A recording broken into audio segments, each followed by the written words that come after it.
اعوذ باللہ من الشیطان الرجیم بسم اللہ الرحمن الرحیم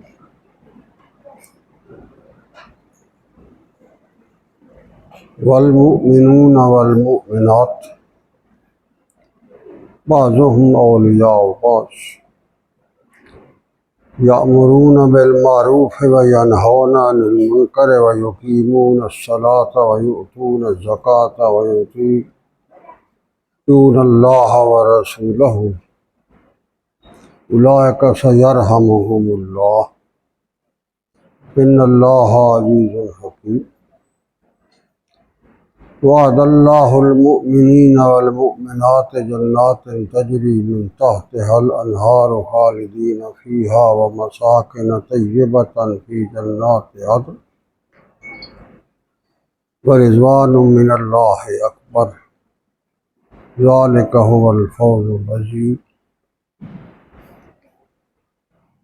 اللہم سبحانک لا علم لنا الا ما علمتنا انک انت العلیم الحکیم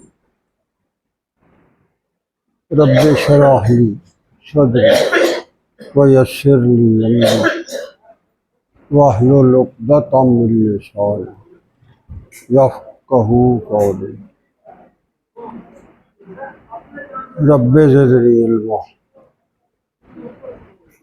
یا رب صلی وسلم دائما ابدا علی حبیبک خیر الخلق معزز حاضرین و ناظرین کرام،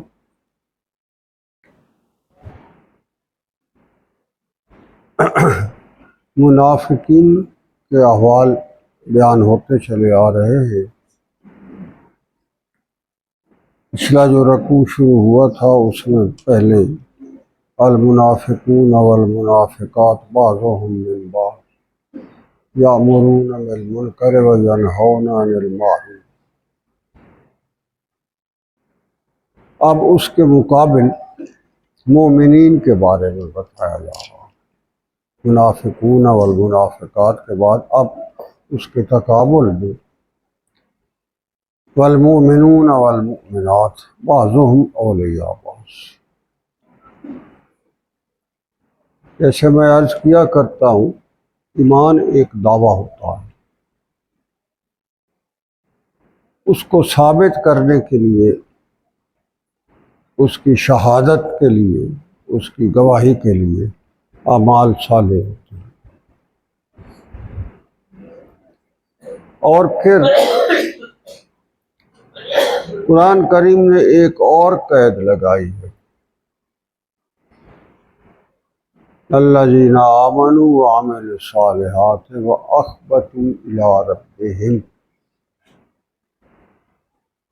یہ جو ہے اخبات، یہ انسان کے باطن کی کیفیت ہے۔ ایمان جو ہے اس دعویٰ ہے، اعمال صالح جو سامنے نظر آتے ہیں وہ اس کے گواہ ہوتے ہیں، اور ظاہر کے ساتھ ساتھ باطن جو ہے اس کی پاکیزگی بھی ایمان کی شرط ہے، ورنہ دعویٰ منافقین کا بھی بڑا زبردست ہوتا تھا۔ نمازیں پڑھتے تھے آپ صلی اللہ علیہ وسلم کے امامت میں کھڑے ہو کر، ریاض الجنہ میں نمازیں پڑھنا بھی منافقین سے ثابت، جہاد بھی ثابت، انفاق فی سبیل اللہ کے کھاتے میں بھی وہ پیسے شیسے بھی دے دیتے تھے کبھی کبھی،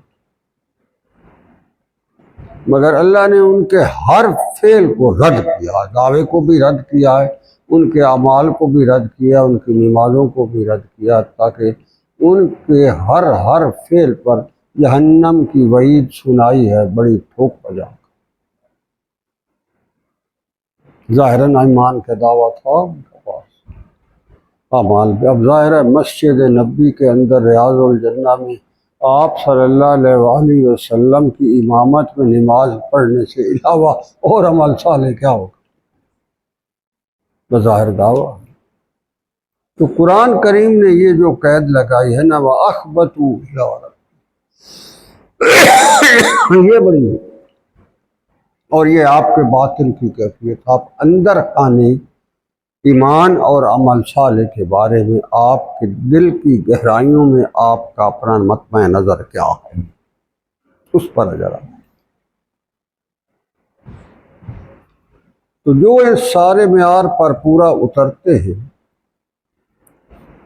اللہ فرما رہا ہے والمؤمنون والمؤمنات بعضهم اولیاء بعض، یہ ایک دوسرے کے ساتھ جو ہے وہ مددگار ہیں، اولیاء، دوست، معاون، ہر لحاظ سے اس کے دکھ درد میں شریک.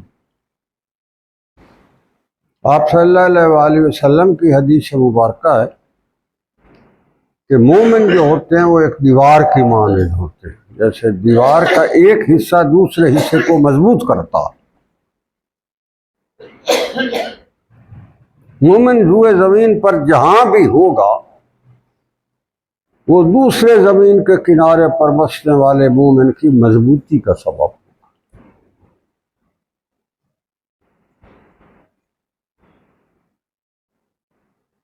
اور ایک اور حدیث مبارکہ بڑی عجیب ہے کہ مومن کی مثال ایک جسد کی سی ہے، جیسے جسم ہے، اس کے جس حصے کو بھی تکلیف پہنچتی ہے اس کی تکلیف سارا جسم محسوس کرتا.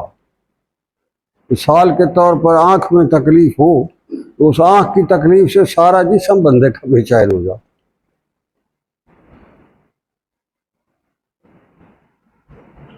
آپ صلی اللہ علیہ وآلہ وسلم نے یہ بیان فرما کر اپنے دونوں ہاتھوں کی انگلیوں مبارک کو ایسے کیا، یعنی مومن ایسا ہوتا.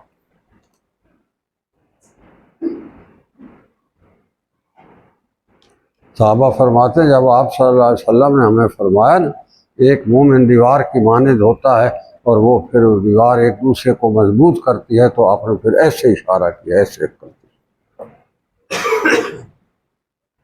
اب اس تناظر میں آج ہم جو مومن ہیں ہم ایک دوسرے کے ساتھ اسی طرح ہیں جیسے ایمان کہاں ہے، کیا ہے اس کی.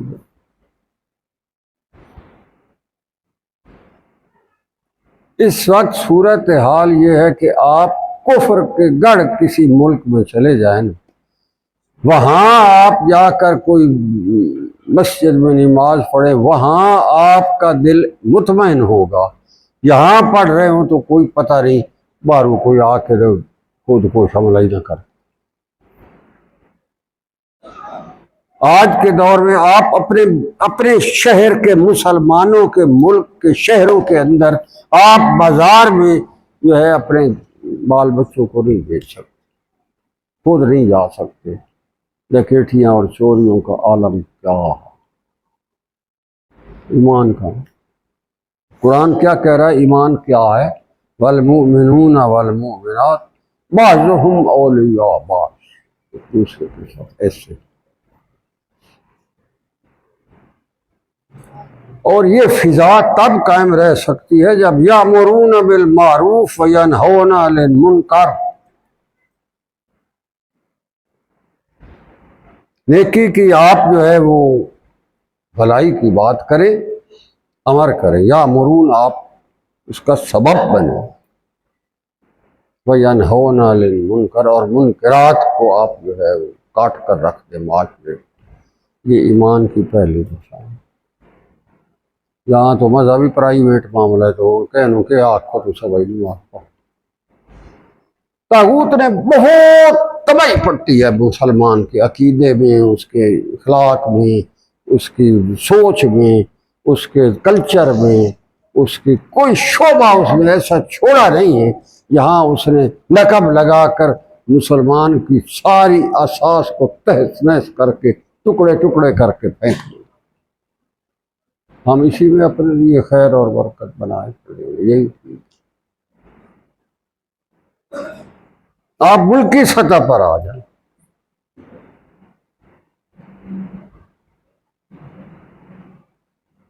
بین الاقوامی تناظر میں آپ چلے جائیں. اس وقت آپ عالم اسلام کی صورتحال دیکھیں.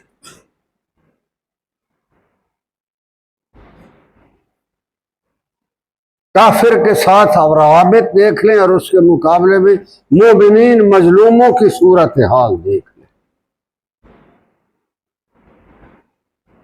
کل ویڈیو وائرل ہوئی ہے، ایمریٹس کا جو سربراہ ہے وہ وہاں پتہ نہیں وہ کیا پرساد ٹاؤن ہے کہ پرساد کیا ہے، وہ جہاں اب گرجا اس نے وہ مندر بنایا ہے کراڑوں، مسلمان سربراہ اپنی کیبنٹ سمیت وہاں دبئی کے مندر میں جا کر افطاری کر رہے ہیں ہندو پنڈت کے ساتھ۔ آہا آزاد انٹرنیشنل میڈیا پر وائرل۔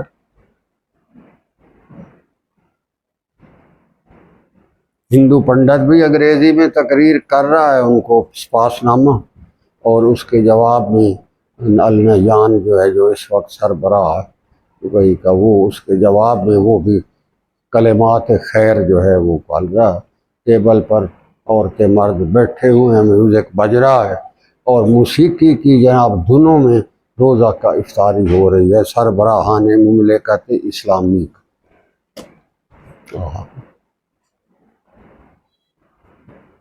لاہور اتنے تو کر لو تو اللہ فلسطین کو یہ کر دے، کشمیر کو وہ کر دے، تو تم اپنے اندر کوئی کرتوت تو ٹھیک کر دے، یہ تو دعا کرو۔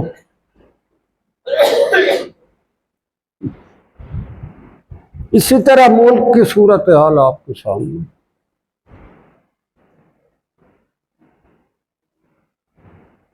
قرآن کیا کہہ رہا ہے؟ یامرون بالمعروف، امر بالمعروف، یہ بنیاد ہے ایمان کی۔ آپ صلی اللہ علیہ وسلم کی کتنی معروف حدیث ہے کہ ایمان کی نشانی یہ ہے کہ آپ نیکی کے علم بردار ہو کر معاشرے میں رہ رہے ہیں اور برائی کے جو ہے اس کو تباہ کار کی حیثیت سے آپ رہ رہے ہیں عملاً حکماً۔ اگر آپ اس یوگے نہیں ہیں تو کم از کم آپ زبان سے اس کا اظہار پوری شد و مت سے کر رہے ہیں کہ برائی برائی ہے، اور اگر اس یوگے بھی نہیں ہیں تو دل سے تو کم از کم برائی کو برا سمجھتے ہیں۔ آپ صلی اللہ علیہ وسلم فرمایا ھذا اضعف الایمان، یہ ایمان کی ضعیف کمزور ترین صورت ہے۔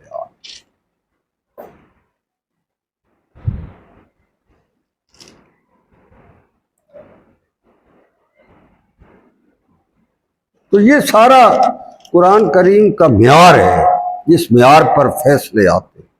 اسی لیے آپ صلی اللہ علیہ وسلم نے فرمایا زمین پر جو اعمال آپ کر کے اوپر بھیج رہے ہوتے ہیں اسی کے مطابق آسمانوں سے فیصلے نیچے آ رہے ہوتے ہیں۔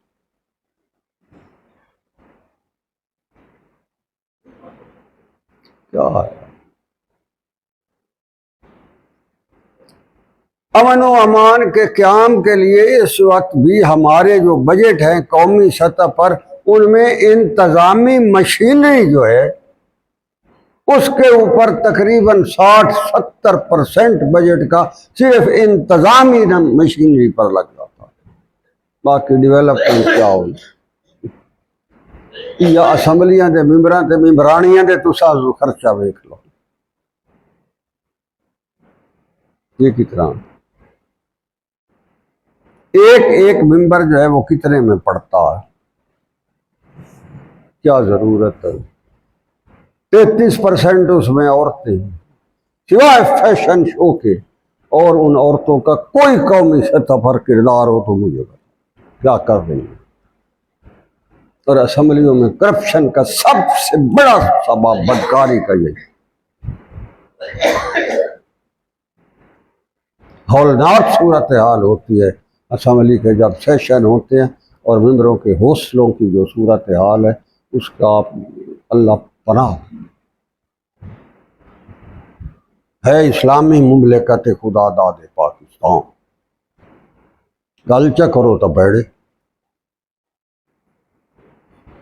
اب یہ کون، یہ بلی کے گلے سے کون ٹلی کھڑکائے گا؟ یہ باتیں کون بتائے گا؟ جو دینداری کا فورم ہے اس پر کہاں یہ سارا کچھ ہو رہا ہے؟ کون کہہ رہا ہے کہ یہ سارا غلط ہے؟ یا یہاں جو اسلام کہہ رہا ہے ایمان کی بنیادی شرط یہ یامرون بالمعروف، نیک بات کا امر کرتے ہیں، نیکی کو نافذ کرتے ہیں، وینہون عن المنکر۔ جیسے وہ منافقوں کی بات نہیں بتائی تھی اللہ نے، یامرون بالمنکر وینہون عن المعروف، یہ پیچھے والی جو آیت ہے اس کے الٹ بتایا مومن یہ ہوتا ہے یامرون بالمعروف وینہون عن المنکر۔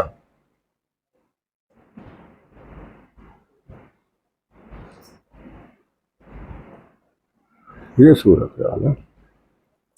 وَيُقِيمُونَ الصَّلَاةَ، اقامت الصلاۃ، اقامت صلاۃ کی جو دھجیاں ہم نے عالم اسلام کی سطح پر بکھیری، اللہ پرا 1450 سال میں پہلی دفعہ یہ ہوا ہے کہ اللہ کے گھر میں نماز کے لیے نمازی آیا، اس کا منہ جڑا ہے وہ تو کجیا ہوا ہے چوراں طرح، اللہ کے حضور کھڑے ہو کر بھی اس کا منہ چوراں طرح جڑا ہے وہ تھے۔ یہ مکروہ تحریمی ہے۔ آپ کو اگر یہ تحقیق فرمائیں تو یہ جو ہے یہ بچا چڑھا کر نماز پڑھنا، اپنا چہرہ چھپا کر اللہ کے حضور نماز کے لیے کھڑا ہونا، یہ جو ہے مکروہ تحریمی، حرام کی حد تک مکروہ۔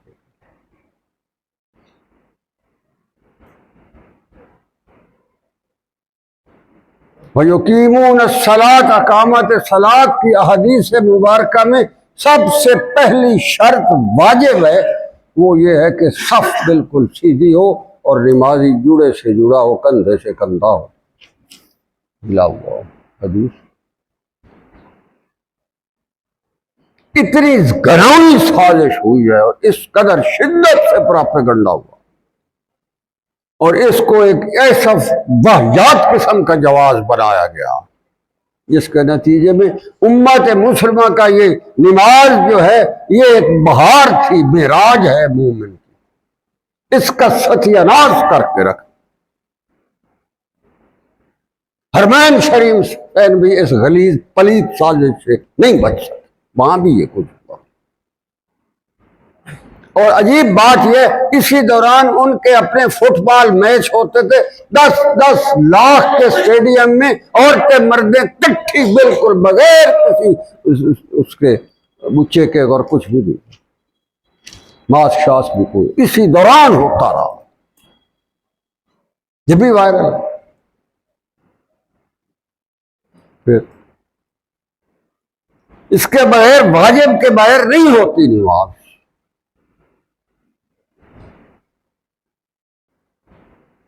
فقہا نے فرمایا ہے دوسری پہلی سب سے بڑی جو بدعت پہلی اسلام میں رائج ہوئی ہے وہ یہی ہوئی ہے کہ جب اقامت کہی جاتی تھی تو نماز کا امام جو ہے فوراً نماز کھڑی کر دیتا تھا۔ فاروق کے دور میں باقاعدہ بندے مسجد میں مقرر تھے، جب اقامت ہوتی تھی تو وہ صفوں کو ٹھیک کراتے تھے۔ اس وقت تک امام نماز کے لیے تکبیر تحریمہ نہیں کہتا تھا جب تک صفیں پوری طرح سیدھی نہ ہو جائیں۔ فاروق اعظم رضی اللہ عنہ کا تو مزاج ہی بڑا تھا، ان کے ہاتھ میں عصا مبارک ہوتا تھا، وہ محراب پہ رکھتے تھے جب امامت کر کھڑے ہوتے اور پیچھے دیکھتے تھے، اور صحابہ کھڑے ہوتے تھے، عشرہ مبشرہ کھڑے ہوتے تھے، بدری، احدی اور خندقی اور حنینی کھڑے ہوتے تھے، تبوکی کھڑے ہوتے تھے، مگر جب دیکھتے ذرا سا فاصلہ ہے تو بجائے اس کو کہنے کے وہ عصے کو ہاتھ مارتے تھے، ادھر کندھے پہ لگا دیتے تھے۔ اس نے کہا کیا جراثیم ہے اس کے ساتھ، کٹھے مل کے نہیں کھڑے ہوتے۔ اس کے بعد جب تسلی ہو جاتی تھی پھر اللہ اکبر کرتے۔ ہم نے کیا کیا؟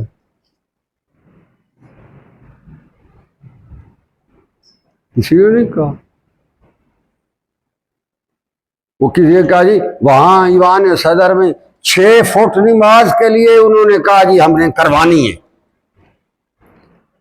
اور انہوں نے کہا جی ہمارے جو شیوخ الحدیث تھے انہوں نے کہا نہیں 6 فٹ کی بجائے 3 فٹ ہو جائے تو کوئی حرج نہیں، پھر ٹھیک ہے 3 فٹ نال ہو جائے گی تو 6 فٹ نال نہیں ہوگی۔ یہ پتہ نہیں کیڑی فیکا جو کاٹا ہے، میں نہیں سنا کدا ہوں 3 فٹ فاصلہ ہوئے تو ہو جاتی ہے نماز، 6 فٹ ہو تو پھر نہیں ہوتی۔ انہوں نے کہا ٹھیک ہے، مگر کی انہوں نے پھر بھی 6 فٹ ہے، ایک صف کہاں دوسری کہاں، اور ایک صف میں ایک بندہ یہاں ایک وہاں منا کھڑا، ایک وہاں ایک وہاں۔ اچھا آپ کو یہ سن کر بڑی پریشانی ہوگی، اسی دوران محرم کے وقت جب ان کے جلوس نکلے، ان جلوسوں میں لاکھوں کی تعداد میں خود وزیروں نے شیعوں نے جلوس کو لیڈ کیا ہے، اور نہ کسی کا ماسک تھا اور نہ کوئی 6 فٹ 6 انچی جا جلوس پر جلوس نکلے یہاں بھی۔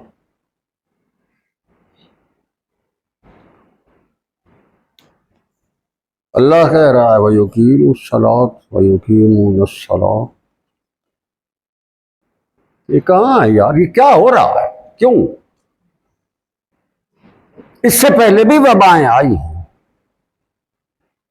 طاعون امواس جو ہے وہ بہت بڑا، طاعون امواس کا جو ہے، امواس بستی کا نام تھا، وہاں پڑاؤ تھا، عبیدہ بن جراح رضی اللہ تعالیٰ عنہ امین الامت اس لشکر کا سربراہ تھا۔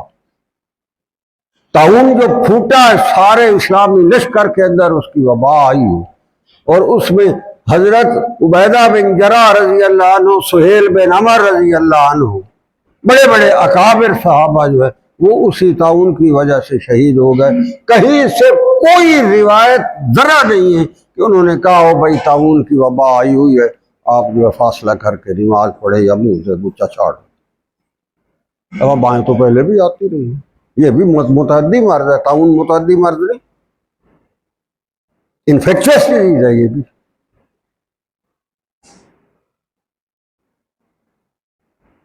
یہاں ہمارے برے صغیر میں 1918-19 میں روئے زمین کا سب سے سنگین ترین وبا تھی طاعون۔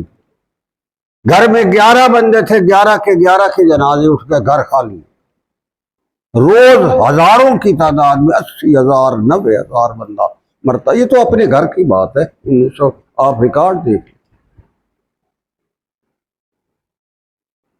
عجیب بات یہ تھی کہ ہندو عورتیں اور مرد جو تھے وہ مسلمانوں کے پاس آ کر دم کرواتے تھے، یہ بھی ریکارڈ ہے۔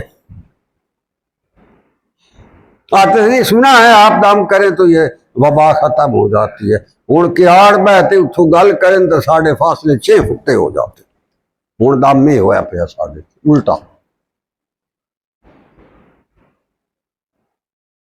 کئی مساجد ایسی تھی جنہوں نے لعنت بھیجی، انہوں نے کہا ہم نہیں کرتے، وہ کرتے رہے، لاہور میں بھی تھی، یہاں بھی تھی، ان میں سے کسی ایک کو بھی کرونا نہیں۔ میں نے خود اخبار میں پڑھا، انڈیا میں کوئی بستی تھی، وہاں انہوں نے ایک دن کے لیے بھی یہ کرونے شرونے والا رام رولے کے چکر میں نہیں آئے، ان کی بستی میں سے ایک بندہ بھی اس وبا سے نہیں مرا، یہ بھی میں نے خود اخباروں میں پڑھا۔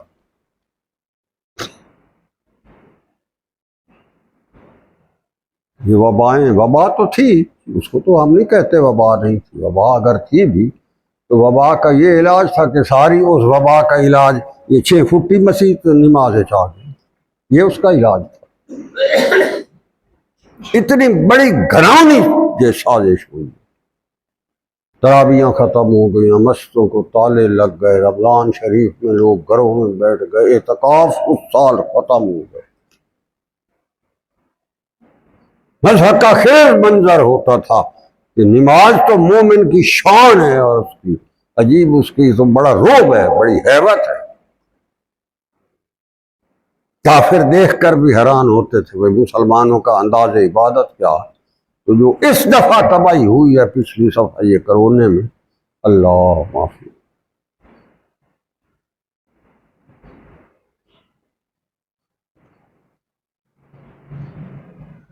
میں تو پمفلٹ لکھ آئی اس کا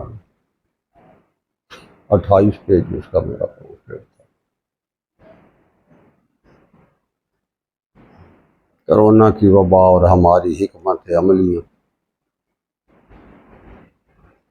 مضحک خیز ترین صورتحال یہ تھی، آپ لوگوں نے دیکھا ہوگا لوگوں نے بیت اللہ شریف کا غلاف ہٹا کر سپرے والی مشین سے شو شو کر دی کہ بیت اللہ کی دیواروں کے ساتھ جو ہے وہ کرونا چپڑا کرو گال۔ یہ ہوا کہ نہیں؟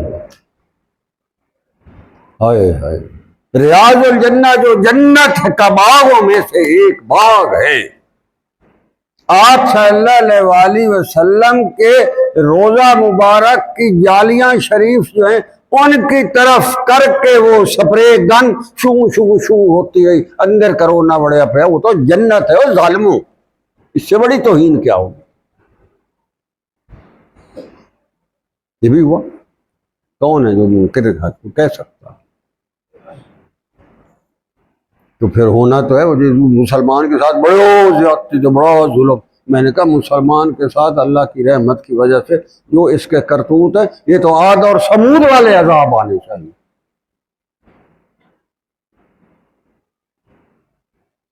یہ تو وہ عذاب آنے،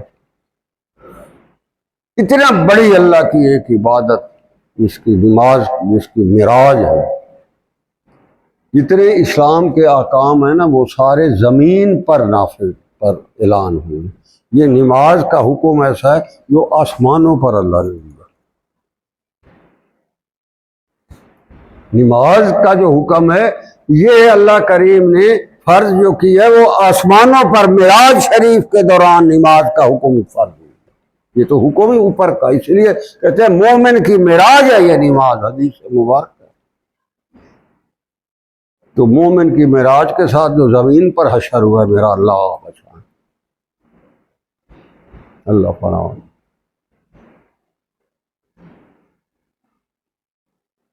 صف بندی واجب ہے، اس کے واجب ترک واجب پر سجدہ صاحب ہوتا، نہ ہو تو نماز ہی نہیں ہوتی۔ اور یہ جو ہے نماز کے دوران یہ اپنا چہرہ چھپانا جو ہے، چہرے کا اگلا بھی حصہ چھپا ہوا ہو، یہ جس سے بندہ کو پہچانا نہ جائے، وہ تو ویسے ہی مکروہ ہے نماز کے دوران۔ دیہاتوں میں جب ہم چھوٹے تھے اب تو عالم جو تھا وہ سردی کے موسم میں وہاں کوئی اوور کوٹ تو نہیں ہوتے، دیہاتوں میں لوگ جو ہے وہ دوسا بکل کر کے آتے ہیں۔ تو عام مسلمانوں کا جو دیہاتی عالم ہوتا تھا امام کہتا تھا سارے چادریں منہ دلا کے کرو، نماز نہیں ہونی۔ وہ تو اس وقت منہ سے چادریں ہٹوا کے نماز پڑھاتا تھا۔ ہمارے ساتھ یہ ہوتا، کہیں کوئی عقل نہیں ہے، چند لوگوں۔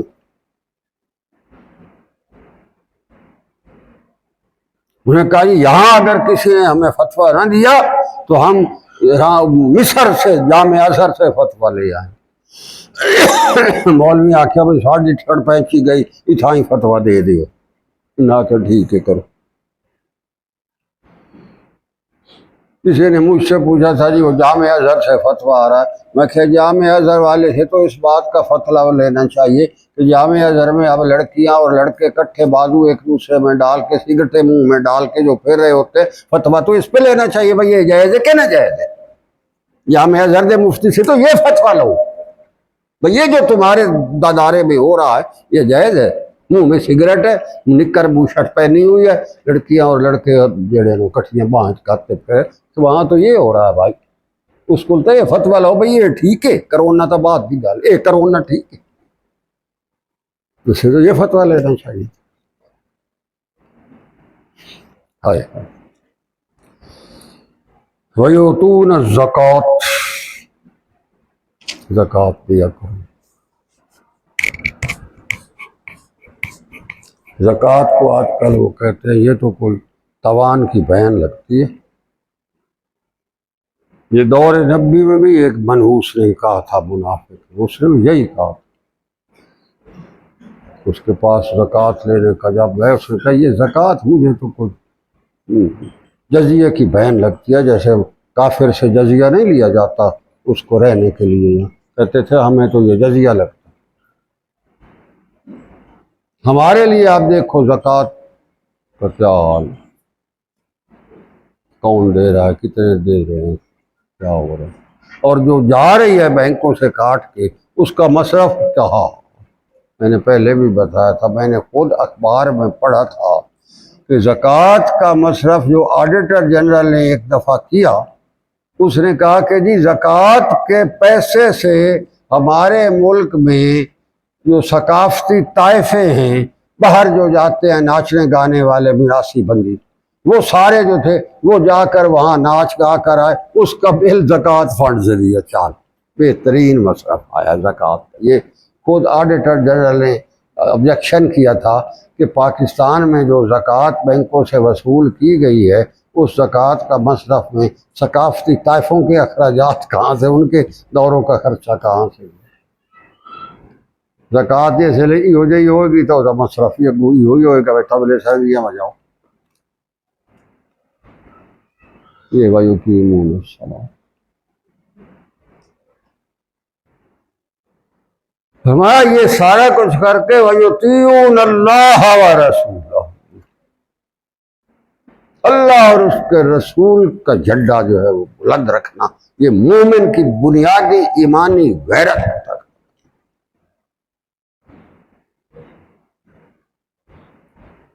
اللہ اور اس کے رسول کی اطاعت کا رنگ نظر آنا چاہیے اس معاشرے میں جہاں مسلمان رہتے۔ آپ یقین کریں، آپ باہر کے ملکوں میں چلتے چلتے چلتے کسی ایسی جگہ سے آپ گزرتے ہیں، ایک جگہ میں گزر رہا تھا اس محلے سے، تو میں نے کہا یہ مجھے یہودیوں کا محلہ لگتا ہے۔ ساتھ میرے دوست تھا، اس نے کہا آپ کو کیسے پتا یہ یہودیوں کا محلہ؟ میں نے کہا مجھے عنوان بتا رہے ہیں۔ میں نے کہا ادھر گزرنے والا جو 7 سال کا بچہ ہے وہ بھی سر پہ اتنی ساری مگری رکھ کے پھر رہا ہے، اتنا وہ بھی رنگے سر تو وہ پسند نہیں کرتے، اتنا ایک وہ بھی لے کے پھر رہا ہے۔ میں نے کہا جو بڑا بندہ گھر سے مجھے سڑک پر نکلتا ہوا نظر آ رہا ہے، اس بندے کے کوٹ کے ساتھ دھاگے جو ہے لڑک رہے ہیں، وہ موسیٰ علیہ السلام جس طرح اپنا لباس پہنتے تھے تو ان کے ساتھ اون کے دھاگے بعض اوقات لٹکتے رہے، وہ سنت ہے موسی کے طور پر۔ میں نے کہا یہ یہودی، ان کا تو یار محلے میں جاؤ تو ان کا کلچر بتا دیتا ہے بھئی یہ یہودی آج بھی۔ ہمارے یہاں چلے جاؤ تو ایسے لگتا ہے بھئی ڈکیٹا دے کا محلے چاہ گئے، نہ آپ کی جیب محفوظ، نہ جان محفوظ، نہ مال محفوظ، نہ آپ کی عزت محفوظ۔ ساڑھے کو تو یہ کچے کے ڈاکو ہی نہیں کھلون دے، مگر کچے کے ڈاکو انہوں چھوڑ دو، پہلے پکے کے ڈاکو جو ہے نا ان کو قابو کرو، کچے والے خود قابو ہو جائیں، یہ پکے کے ڈاکو قابو کرو، کچے والے آپ پہ ٹھیک ہو جائیں۔ یہ ہمارا کلچر ہے، یہ ہمارا ملک کا 75 محبت ہے، بس جمہوریت کی 75 کا انتہا۔ صدقے تواڈی یہ اللہ کے عذاب ہیں بھائی۔ فَكَذَلِكَ جَعَلْنَا فِي كُلِّ قَرْيَةٍ أَكَابِرَ مُجْرِمِيهَا لِيَمْكُرُوا فِيهَا، جس بستی کو ہم عذاب میں مبتلا کرنا چاہتے ہیں چن چن کر بدمعاش ہم ان کے سربراہ لگاتے ہیں۔ یہ ہمارا اللہ کا عذابوں کا انداز ہے۔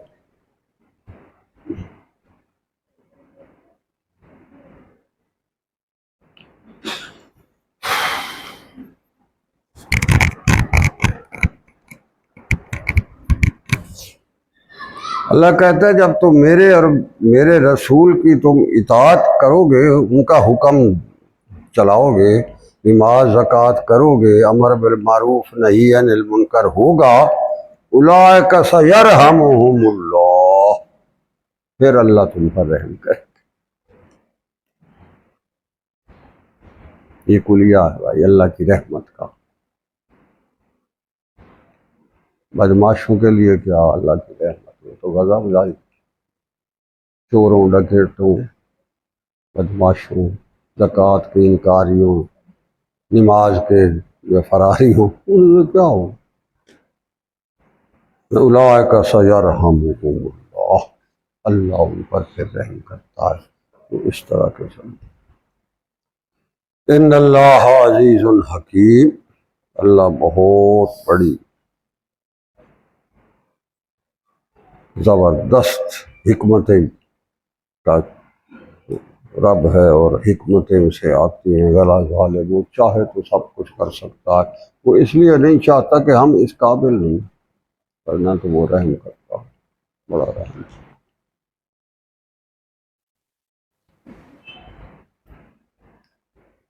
مظلوم جو ہوتا ہے اس کی آہ سنی جاتی ہے، بڑی خوب سنی جاتی ہے، اللہ نے ہمیشہ سنی ہے۔ ہمارے مظلوموں کی آہ کیوں نہیں سنتے؟ رول رول رول کے تو اخیر مر جاتے ہیں بیچارے، کوئی ان کا پرسان ہے؟ عدالتوں میں دھکے کھا کھا کے، پولیس اسٹیشنوں پہ جا جا کے، اپنی ساری عزتیں نیلام کر کر کے، جائیدادیں بیچ کے، کھا کھا کے حسرت و یاس میں مر جاتے ہیں، ان کی سنتا کوئی نہیں، اس لیے کہ وہ عذاب میں مبتلا ہوتے، اگر ورنہ تو وہ سنتا۔ مظلومین مکہ جو تھے، جو مسلمان تھے اور مظلوم تھے، نہ ہجرت کر سکتے تھے، نہ وہ بیچارے کافروں کے سامنے کھڑے ہو سکتے تھے، اللہ سے انہوں نے دعا کی، ربنا اخرجنا من هذه القرية الظالم اهلها واجعل لنا من لدنك وليا واجعل لنا من لدنك نصيرا۔ اللہ کڈ اس بستی تو، یا سانو تو، یا اتنے سانو کوئی بندہ دے جڑا ساڈے دکھ درد ساڈا دعویٰ کر۔ عتاب بن اسید رضی اللہ عنہ نوجوان لڑکا ہے، 22 سال کی عمر ہے، پہلا گورنر اسلام میں، پہلا گورنر مکہ وہ ہے، فتح مکہ میں لگایا اس نے، وہ وہاں دکھڑے دور کیے لوگوں کے کہ لوگ اش کر اٹھے، 22 سال کا وہ سارا عمر ہے اس، مسلمان بھی وہ، فتح مکہ بھی۔ صحابہ نے جب آپ صلی اللہ علیہ وسلم نے فرمایا عتاب بن اسید مکے کا گورنر ہوگا، تو صحابہ بڑے اکابر تھے، انہوں نے عرض کی دبی دبی زبان میں، یا رسول اللہ اگر آپ نے ضرور اسے ہی لگانا ہے تو ایسا کریں، مجاہدین کا ایک دستہ یہاں ہم رکھ جاتے ہیں جو رہے، اگر خدا نہ خواستہ کوئی اس نے ادھر ادھر کی، ابھی تو نیا مسلمان ہوا ہے، اس کا تو اس کا کیا پتہ لگتا ہے مکہ کتنا اہم، کس وکیتیا نال فتح ہو ہے۔ تو یہاں جو ہے وہ یہ 22 سال کا تجربے بعد غیر تجربہ کار بنتا ہے، آپ نے یہ لگے گا اور کوئی اس کے لیے دستہ نہیں رکھے۔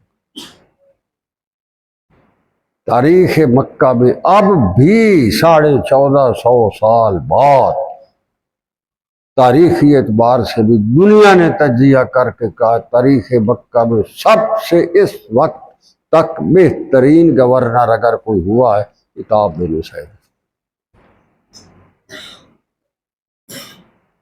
مظلوموں کی دعا سنی نا اللہ نے، ربنا اخرجنا من هذه القرية الظالم اهلها، لا ایسے بستی کے لوگ بڑے ظالم ہیں، ہمیں نکال یہاں،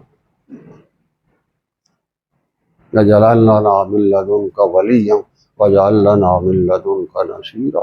کوئی گل اللہ دا ولی ہو گیا، جیسا تو چڑ چڑ کے بدماش، گندے، بد کردار، وہ ہمارے اس وقت اقتدار میں ہے۔ انہوں نے کہا وَجَعَلْنَا مِن لَّدُنْكَ وَلِيًّا، کوئی ہو جائے ولی گل بیڑا ساڑے دکھڑے کی دور کرے، وَجَعَلْ لَنَا مِن لَّدُنْكَ نَصِيرًا، بڑی نصرت کرے ہماری، ہمارے دکھ پر ہمارے آنسو صاف کرے، وہ بھی اللہ نے بھیجے پھر۔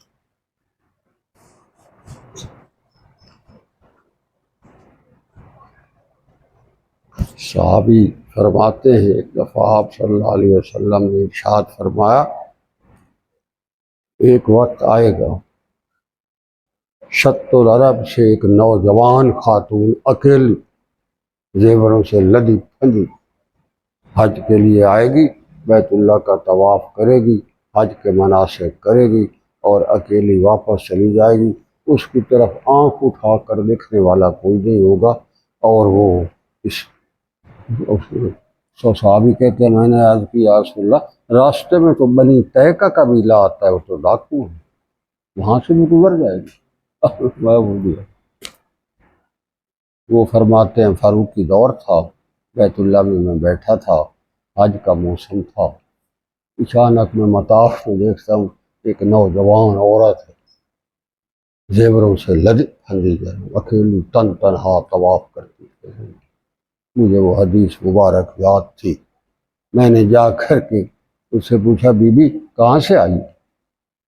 اس نے کہا شط العرب سے آئی۔ تمہارے ساتھ کون آیا؟ فرمایا اسلام آیا، اسلام میرا محافظ آیا۔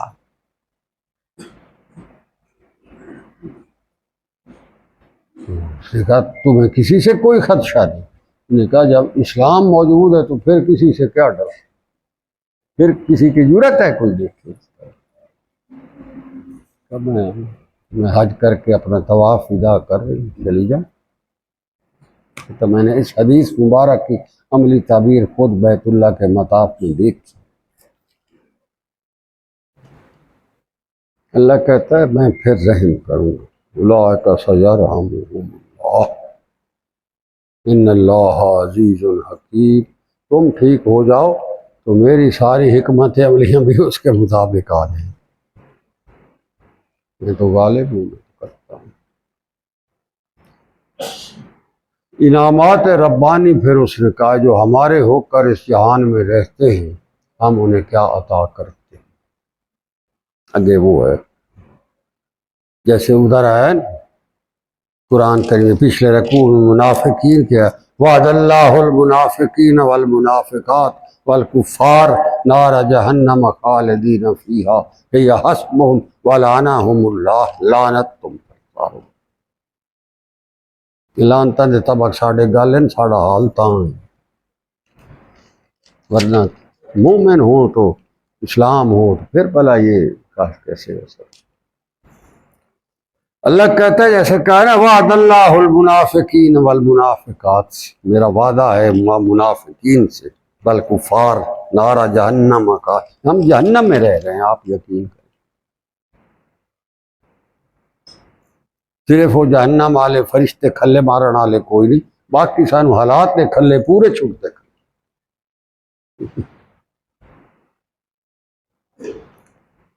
تو اللہ کہتا ہے واہ اب مومنین سے وعدے کی بات آ رہی ہے، وعد اللہ المؤمنین والمؤمنات، جیسے وہاں منافقین والمنافقات ہے نا، یہاں وعد اللہ، یہاں بھی وعدہ ہے وعد اللہ المؤمنین والمؤمنات جنات تجری من تحتها الانہار خالدین فیہا ومساکن طیبۃ فی جنات عدن۔ بڑے بڑے میں نے وہاں مساکن بنائے۔ جنتوں کا نظام ہے، بندے کی عقل کام چھوڑ جاتی۔ آپ صلی اللہ علیہ وسلم نے فرمایا دو قسم کی جنتیں، ایک جنت وہ ہے جس کی ہر شے سونے کی، اس لیے کداں ہو دا فرنیچر ہو دے، کلینا ہو دے، پردے ہو دے، برتن، ہر شے سونے۔ ایک فرمایا وہ چاندی کی، اس کی ہر چیز چاندی۔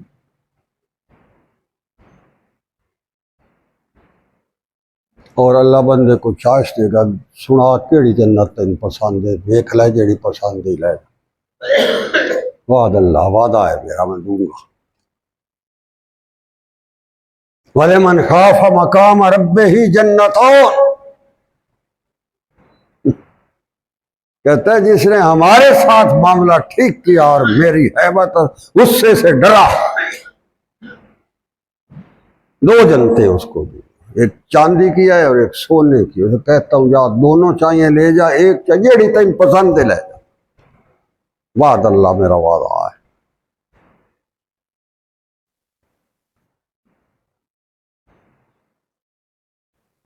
آپ صلی اللہ علیہ وسلم نے فرمایا لوگوں اللہ سے جب جنت مانگا کرو نا تو جنت الفردوس مانگا۔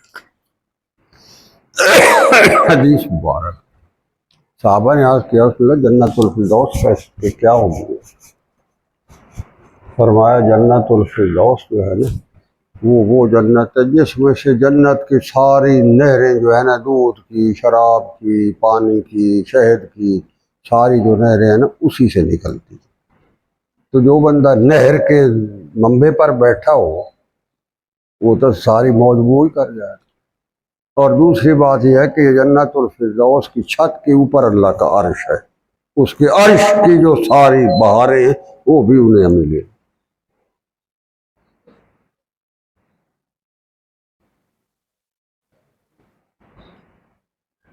اللہ نے فرمایا ایک جنت ایسی ہے جس کے اندر جو خیمے اللہ نے بنائے ہیں، خیمے، وہ خیمے جو ہیں وہ موتی ہے، ایک موتی، اس موتی کے خول کو یعنی موتی کو کاٹ کر اس کا خیمہ بنایا گیا ہے، اور وہ آسمان کی طرف 60 میل لمبا ہے، وہ ایک موتی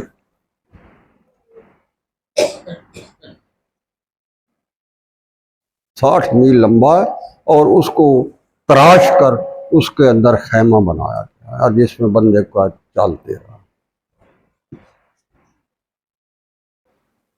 تو اللہ علیہ پاس سے آ جاؤ چنگے رساں، اتنے تو جڑے دکھے قسمت تھے نا وہ تو کھاندے جو کھلے، چلو اگاں تو کوئی وال گل کرو، کہتا میرے وعدے رہے۔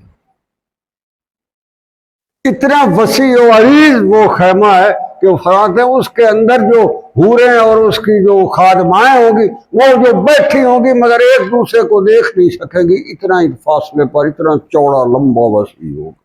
اسی نے وہ ہکے تھے اس سے تے نظر اور گی جی ہیں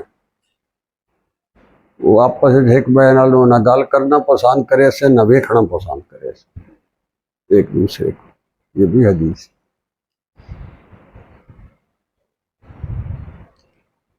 اللہ کہتا ہے میرا وعدہ دوں گا۔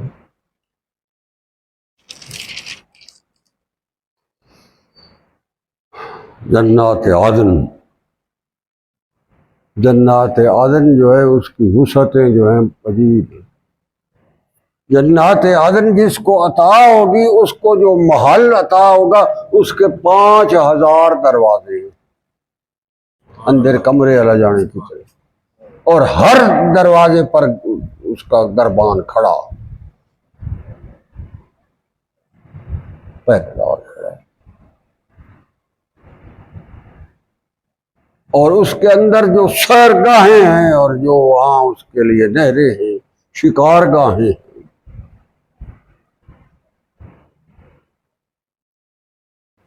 تو اللہ کہتا ہو مساکن طیبتاً فی جنات، تمہارے مساکن میں جنت عدن میں بناتا ہوں، میرے ساتھ آؤ، ٹھیک ہو کر چلو۔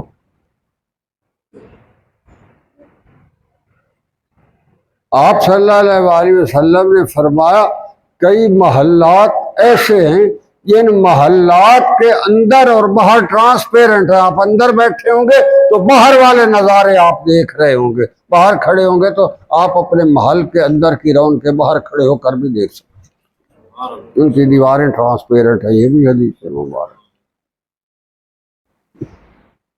اللہ کہتا ہے میرا وعدہ آؤ، میرے ساتھ، میرے دین کے ساتھ وفائیں کرو، میرے محمد صلی اللہ علیہ وسلم کی پاک زرے بن کے دکھاؤ، پھر آؤ تمہیں میں دیتا ہوں۔ وعدہ ہے میرا، وہ اللہ کا وعدہ، وعد اللہ المؤمنین والمؤمنات جنات تجری من تحتها الانہار۔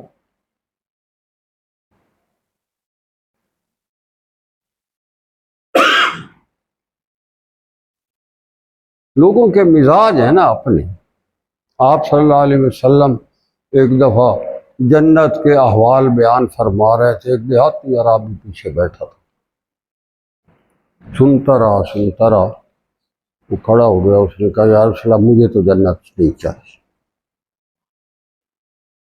گل کرو۔ سارے انہوں نے اس کی طرف دیکھا، یہ عجیب آدمی، آپ صلی اللہ علیہ وسلم جنت کے فضائل بیان فرما رہے ہیں اور یہ کہتا ہے مجھے تو چاہیے ہی نہیں۔ آپ صلی اللہ علیہ وسلم بھی مسکرا پڑے، میں نیک بخت تجھے کیوں نہیں چاہیے، وجہ تو جنت سے ناراض کیوں بیٹھے؟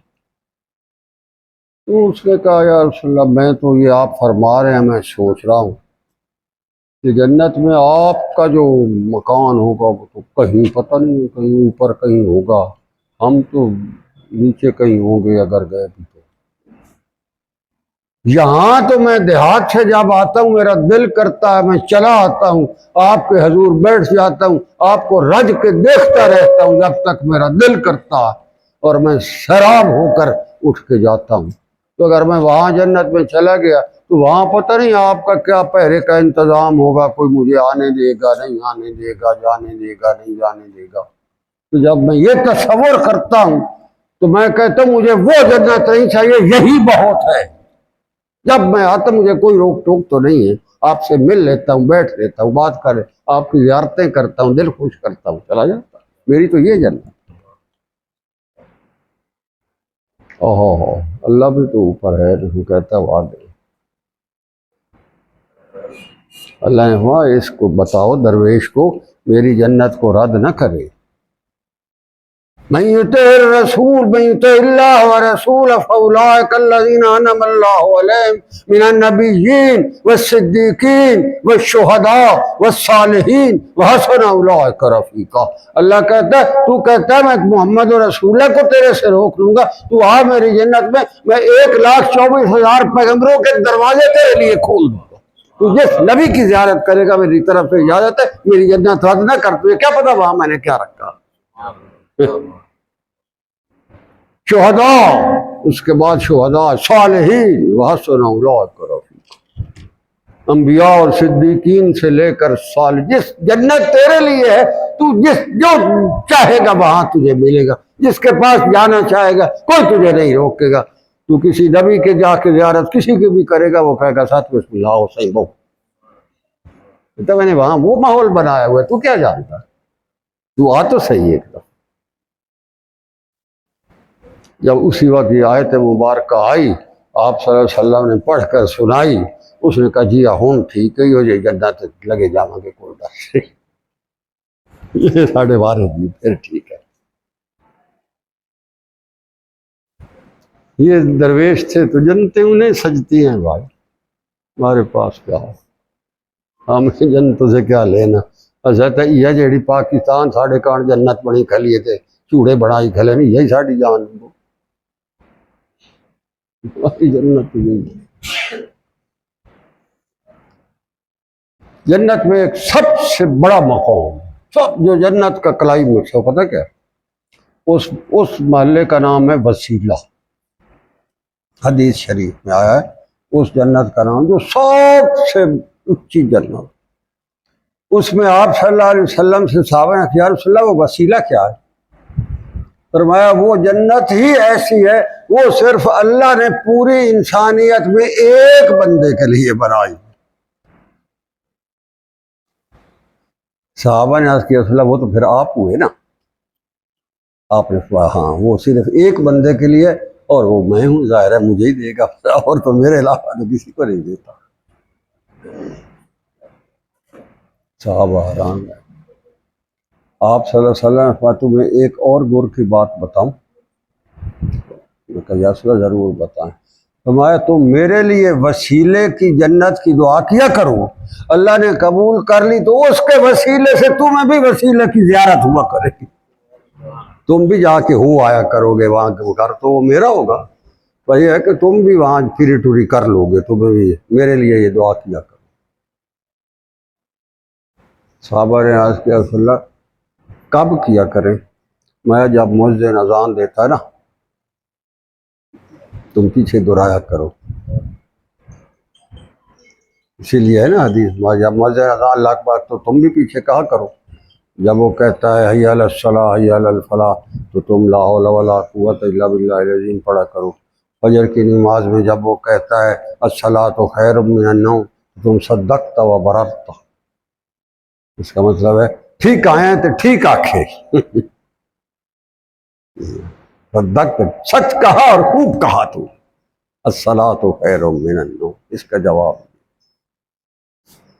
اور جب اذان ختم ہو جائے نا اس کے بعد میرے حق میں وسیلے کی دعا کیا کر، آتے محمد الوسیلۃ والفضیلۃ ودرجۃ رفیعۃ وبعث مقام محمود الذی وعدتہ وارزقنا شفاعتہ یوم القیامہ انک لا تخلف المعاد۔ یہ اذان کی دعا ہے، تو وہ وسیلہ جب آپ مانگتے ہیں نا تو فرمایا اوپر ایک درود شریف بھی پڑھا کرو، اس لیے اس دعا کے بعد درود شریف پڑھنا بھی اچھا ہے، ضروری۔ انک لا تخلف المعاد، تو جب آپ یہ دعا میرے لیے کرو گے نا وسیلہ کے لیے، تو اللہ نے مجھے تو دے دی ہے، میں تو وہاں ہوں گا، تو تم میرے حق میں دعا کرو گے تو اس دعا کے انعام کے طور پر اللہ تجھے بھی وسیلے تک رسائی دے دے گا۔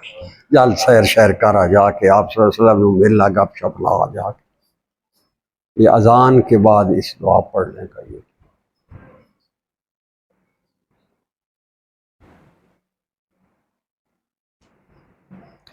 بڑی بہاریں ہیں۔ آپ جنت کے نظام میں علیحدہ سے نظام ہے، جو چشموں کا نظام علیحدہ ہے، نہروں کا، پانی کی نہروں کا علیحدہ ہے، دودھ کا علیحدہ ہے، شہد کا علیحدہ ہے، شرابوں کے علیحدہ ہے، چشموں کا نظام علیحدہ ہے، سلسبیل چشمہ ہے، کافور چشمہ ہے، تسنیم چشمے کا نام، یہ چشمے ہیں، سارے نظام ہے عجیب، خادماؤں کا نظام، وہاں میووں کا نظام، پھلوں کا، درختوں کا، راہداریوں کا، سارے علیحدہ علیحدہ عجیب نظام۔ جب وہ وہاں جا کر کہیں گے، ایک اور حدیث سناؤں آپ کو آخر، تو اللہ وہاں منادی کرائے گا، پکارے گا اللہ جنتی، سب کہیں گے لبیک صادق، حاضر میرے اللہ، میں ہم حاضر، فرماؤ۔ اللہ فرمائے گا حل رضیتم، تم آج سارے میرے تے راضی جنت میں جا کے، سبحان اللہ۔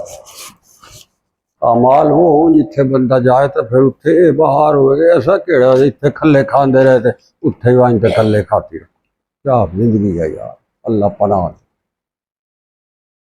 مطلب اللہ کہے گا بھائی راضی ہو، یا اللہ تو حدہ مک کے انسانوں تو کوئی وہم گمان میں بھی نہیں تھا، وہ یہ بھی کوئی ہوگی، ہم نے تو جو سنا تھا وہ تب کچھ تھا، تو یہ تدو تک کچھ نہ کچھ۔ پھر اللہ کہے گا حل اوتیتکم افضل من ذالک، اس تو چنگی چیز ہی کون دے گا، حل اوتیتکم افضل من ذالک، اس سے بھی افضل کو چاہیے،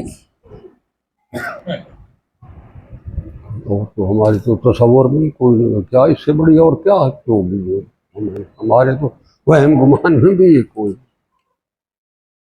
احل علیکم رضوانی، اس سے بھی بڑی یہ ہے، ابھی تو میں نے اپنی رضا، اپنی خوشی تمہارے اوپر، اپنی ذاتی جو مہربانی کرنی ہے وہ تو میں نے اب کرنی ہے، میں نے تجھے اپنی رضا عطا کر دی، وہ رضا ربانی جس کو عطا ہے، یہ اللہ کی طرف سے مہربانی کی ایک ادا ہے۔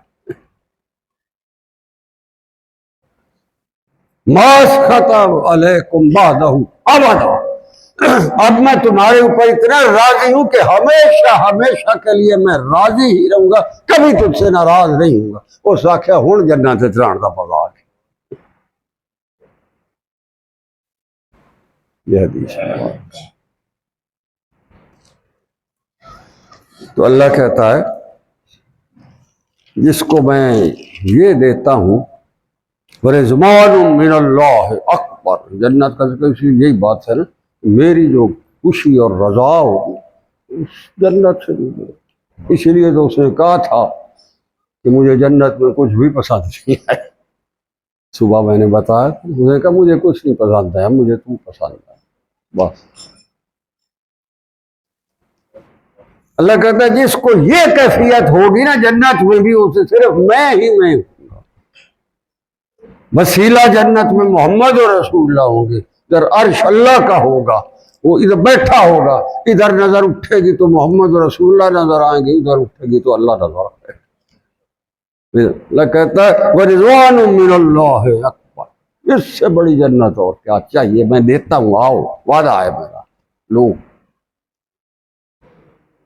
وعد اللہ المؤمنین جنات تجری تحتها الانہار خالدین فیہا ومساکن طیبۃ فی جنات عدن ورضوان من اللہ اکبر، ذالک هو الفوز العظیم۔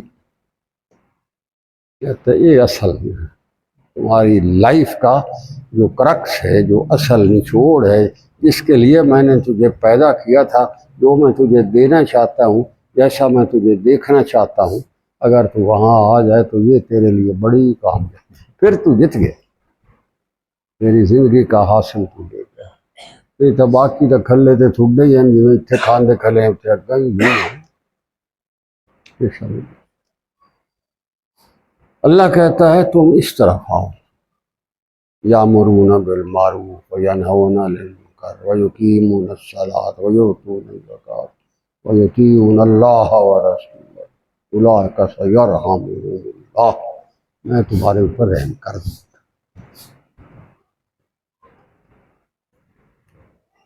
ان اللہ عزیز الحکیم، تب میرا ہے سب کچھ، کائنات جو میں چاہوں گا، تو اگر مجھے راضی کرے گا تو پھر میں بھی تجھے راضی رکھوں۔ رضائے ربانی اور اتباع محمدی علیہ صاحب السلام کے علاوہ مومن کی زندگی میں اور کچھ بھی نہیں آنا چاہیے، پھر موت۔ اللہ تبارک و تعالی توفیق عمل عطا کرے اور اپنی رضا اور آپ صلی اللہ علیہ وآلہ وسلم کی اتباع اور یہ ساری چیزیں اللہ ہمیں اپنے ایمان اور ایقان کی برکت سے عطا فرمائے، ہمارے لیے عافیت کا حکم صادر کرے، معصیت کے عذابوں سے بچائے، آپ صلی اللہ علیہ وآلہ وسلم کی شان اور عظمت کے مطابق مقام وسیلہ کی زیارت اور رسائی نصیب فرمائے، اور اللہ کے حضور حاضری کے وقت سے رخصت فرمائے، خطاؤں سے درگزر فرمائے، آپ صلی اللہ علیہ وسلم کی شفاعت عظمی نصیب فرمائے، اور اللہ تبارک و تعالیٰ اپنے انعامات علیہ سے مالا مال فرمائے، ہمارے اس ملک بھی اللہ جنت کا نمونہ بنائے، جہاں کافرانہ پلید طاغوتی غلیظ ترین نظام اور اس کے گماشتوں سے اللہ کریم اس ملک کو نجات عطا فرمائے، اور یہاں اسلام اور خلافت راشدہ کے نظام کو اللہ کریم ہمارا مقدر بنائے، آمین۔ وصلی اللہ تعالیٰ علی خیر خلقہ محمد وآلہ وصحبہ اجمعین، آمین برحمتک اللہ۔